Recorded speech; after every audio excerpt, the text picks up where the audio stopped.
Hello everyone, मेरा नाम है सतीश कुमार और आज मैं आपके लिए एक डिमांडिंग टॉपिक लेकर आया हूँ कि अभी बहुत सारी न्यूज़ हमने देखी है मार्केट में कि F&O पर अब 30% टैक्स लगने वाला है। तो क्या ये न्यूज़ सही है या एक रूमर है? तो इसके लिए मैंने खुद ने भी हमको ये सारी न्यूज़ कहाँ से मिलेगी, ये किससे रिलेटेड न्यूज़ है, ये मार्केट से रिलेटेड है और इसको रेगुलेट कौन करता है? SEBI, security exchange board of India. तो अगर ऐसी कोई न्यूज़ अगर आई होगी, ऐसा कुछ अनाउंसमेंट सेबी की तरफ से होगा तो कहाँ पर वो अपडेट करते हैं? अपनी ऑफिशियल वेबसाइट पर। तो मैंने भी पर्सनली चेक किया वहाँ पर, तो ऐसा मुझे वहाँ पर कोई भी अपडेट्स देखने को नहीं मिला।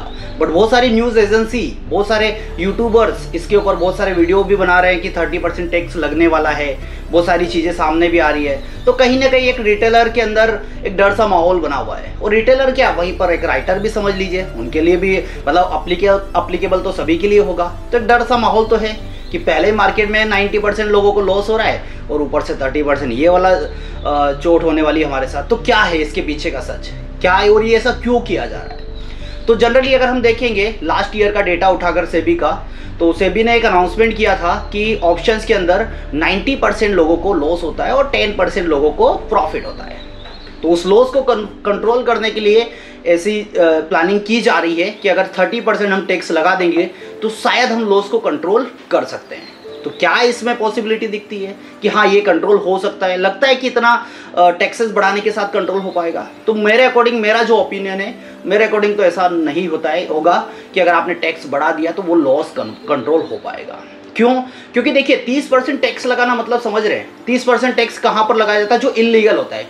जब सपोज मान के चलिए हम अगर करेंसी क्रिप्टो पर बात करें तो वहाँ पर 30% टैक्सेस लगाया जाता है। क्यों? क्योंकि उसका रेगुलेशन इंडिया के अंदर नहीं है, इसको कोई रेगुलेट करने वाला नहीं है। तो 30% उन्होंने टैक्स लगा दिया। अगर आपको करना भी है तो 30% का टैक्स आप पे करिए। जुआ हो गया, इस पर 30% का टैक्स है। तो ऐसे जो मतलब प्रॉपर तरीके से लीगल नहीं है, जिनका रेगुलेशन नहीं है, उस पर 30% का टैक्सेस दिया जाता है। अब F&O तो पूरा रेगुलेशन है, पूरा सेबी उसको रेगुलेट करता है। तो वहाँ पर तो ये चीज़ें पॉसिबिलिटी नहीं दिखाई देती। ऐसा थिंकिंग चल रही है कि अगर मान के चलिए 30% लगा देंगे तो नए ट्रेडर्स नहीं आएंगे, ठीक है, कम पैसा आएगा, कम लोग ट्रेड्स करेंगे। और अगर ऐसा हुआ तो NSE का ट्रांजैक्शन चार्जेस जो STT करके वो लेते हैं टैक्सेस, और गवर्नमेंट का भी इसमें नुकसान है। तो कहीं ना कहीं गवर्नमेंट अपने खुद के पैर पे तो कुल्हाड़ी मारेगी नहीं। इसके अलावा और क्या क्या पॉसिबिलिटी है कि क्या क्या हो सकता है? तो देखिए ऐसे में मेरे अकॉर्डिंग अगर ये ओनली लॉस को मिनिमाइज करने के लिए अगर प्लान किया जा रहा है तो उसके लिए बहुत सारे तरीके हैं जहां पर हम लॉस को मिनिमाइज कर सकते हैं। कैसे कि अगर आज की पहली चीज़ तो आज की जनरेशन क्या करती है, 5-10 हज़ार रुपये लेकर आए और सीधा ऑप्शन में चले गए, कोई नॉलेज नहीं, कुछ नहीं। और ऑप्शन भी ऐसा है कि अगर आप पहली बार आप नए ट्रेडर है तो 1 या 2 बार तो आपको पैसा देता ही देता है, वो लालच जरूर मिलेगा आपको। और जिसने 1 या 2 बार ट्रेड किया है, 4 बार लॉस कर लिया है, तो उसके माइंड में एक और चीज़ चलती है हमेशा। ऑप्शंस रिटेलर जो बायर होता है ना, जिसको नॉलेज नहीं, उसके माइंड में हमेशा एक चीज़ होती है कि उसने मैंने कई बार एक चीज़ भी सुनी है। बहुत सारे लोग, जब भी मैं ट्रेनिंग भी लेता हूँ तो चलता है कि नहीं सर 2 रुपये का प्रीमियम 200 रुपये चला गया, 2000 रुपये चला गया। मतलब सभी के माइंड में क्या बैठा है कि यार एक दिन मेरा आएगा, मैं सारा लॉस भी रिकवर कर लूँगा और अच्छे पैसे वाला भी बन जाऊंगा। मतलब क्या हो रहा है कि 2 रुपये का प्रीमियम 200 या 2000 रुपये मेरा भी जाएगा, बट वो कब जाएगा मुझे नहीं पता है। और उसी उम्मीद में क्या होता है, जॉब वाला है, बिजनेस वाला नई नई जगह से पैसा जुगाड़ता है, सैलरी आती है, फिर डालते हैं, फिर लॉस कर लेते हैं। तो ये क्या बोलते हैं, इस तरीके से वो किया जा रहा है। तो क्या लगता है कि वो अगर हम टैक्सेस बढ़ा देंगे तो क्या होगा, वो लॉस मिनिमाइज होगा? नहीं होगा। एक ट्रेडर के लिए अगर हम देखें, जो अभी रिसेंटली अगर हम बात करें, एक और नया डेटा जो सेबी का आया है, उसमें 5% ट्रेडर को प्रॉफिट है, और 11% ट्रेडर को प्रॉफिट है और 89% ट्रेडर लॉस में। अब ये जो रूल है 30% वाला, किसके लिए प्लान किया जा रहा है? 89% के लिए, कि उनको लॉस कम होगा। अब देखिए इसमें कैटेगरी अलग अलग 3 कैटेगरी है। अब 11% जो प्रॉफिटेबल है, उसमें से 3-4% तो ऐसे हैं जो कि ओनली ग्रीन में क्लोज कर रहे हैं, प्रॉफिटेबल नहीं है, ग्रीन में क्लोज कर रहे हैं। मतलब उन्होंने अपनी हार्ड मनी लूज नहीं किया है, पैसा बना रहे हैं, बट पैसा बनाने के बाद भी STT चार्जेस, ब्रोकरेज और ओवरऑल वो कहीं ना कहीं पैसा देने के बाद थोड़ा बहुत प्रॉफिट में है। तो ये कैटेगरी हो गई। एक हो गया बिल्कुल लॉस वाले, और एक हो गया जो ऑलरेडी अच्छा पैसा, मोटा पैसा इस मार्केट से बना रहे हैं। अब अगर वो बना रहे हैं तो वो तो ऑलरेडी 30% वाले स्लैब में हैं, तो उनके लिए तो प्रॉब्लम्स है नहीं, क्योंकि जो अभी तक का जो टैक्स का जो शेड्यूल है कि कैसे कैसे टैक्सेस लगते हैं। तो उसके लिए क्या दिया हुआ है, उसके लिए जो हमारा बिजनेस स्लैब है 5% से 10%, 15, 20 और 30%, तो वो स्लैब के अकॉर्डिंग ही अभी तक हमको टैक्स पे करने होते हैं। तो जो ऑलरेडी अच्छा पैसा बना रहा है, ऑलरेडी अच्छा सेटल्ड है इस बाजार में, वो तो 30% दे रहा है। तो उनके लिए तो न्यूज़ हो या रूमर हो, कुछ भी, उनको क्या फ़र्क पड़ना, उनके लिए तो ये बात जीरो हो गई।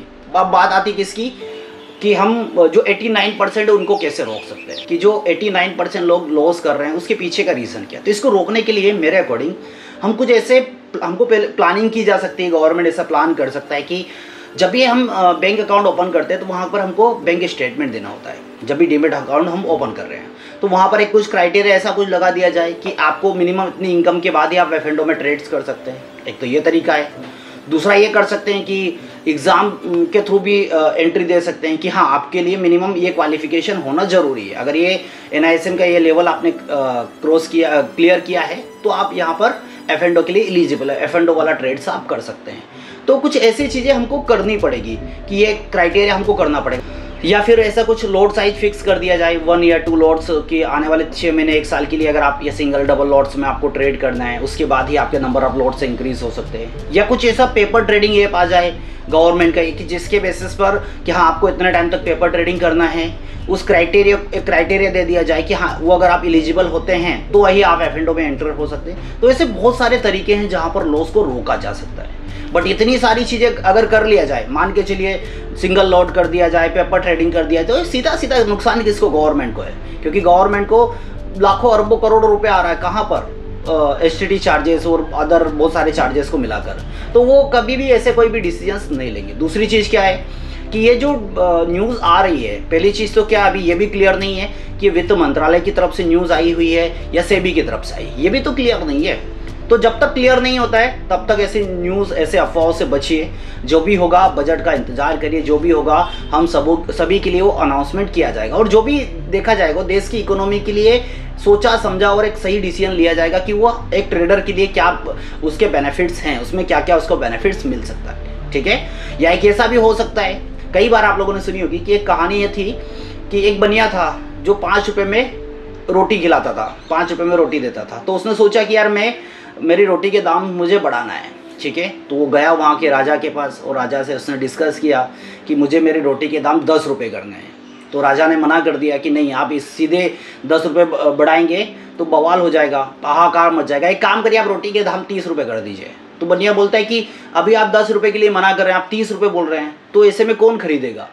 तो उसने जाकर अगले दिन से 30 रुपये का भाव कर दिया एक रोटी का। अब रोटी का भाव इतना बढ़कर, इतना देखकर पूरे नगर में बिल्कुल एक हाहाकार मच गया कि यार ये क्या लूटा मरी, वो अत्याचार हो रहा है पूरा, कि 5 रुपये से सीधे 30 रुपये।